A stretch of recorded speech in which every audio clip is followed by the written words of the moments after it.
دختری افغان نمودم بازی شای شما نامه دیگر با وصفی اصل زیبای شما گل خمری را به صورت مصر سانه کرده ای حضرت یوسف مگر بود است و بابای شما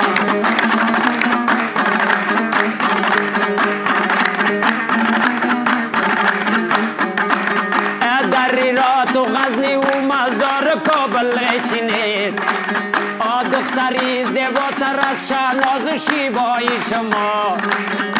من به دانشگاهی عشقم صنفیانی داشتم مثل شالا و شکیلا و شکیبای شما مثل شالا و شکیلا و شکیبای شما توبه از جوری نسیمه و نجیبه و نیلاب داد از دستی فرشته داد از دستی فرشته و زلیخای شما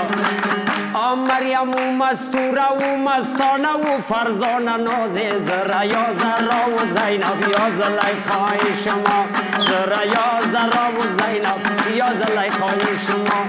مصر آخر شمیگم چون شیر دراز است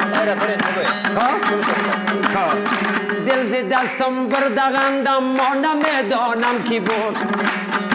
یا پری جان یا پری گل یا پری سای شما یا پری جان یا پری گل یا پری سای شما نرگس و ناییده و نسرین و سیمین و نگار سوسن و سوزابا و مژگان سارای شما سوسن و سوزابا و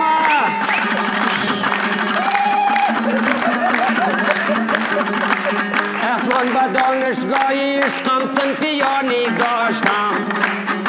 دوست می‌دارم درخشانی نزاکت پیش را بستیم دل با سری زلفی دیانای شما شعر من با نغمه‌ی دتاری مفتون می شود سازی رقصی آزیتا و آریانای شما سازی رقصی آزیتا و آریانای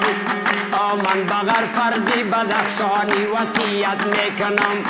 بغیر فردی بدخشانی وصیت میکنم خونی رمزی را بگیرد از برشنای شما خونی مفتونه بگیرد از برشنای شما خونی سیرجانه بگیرد از برشنای شما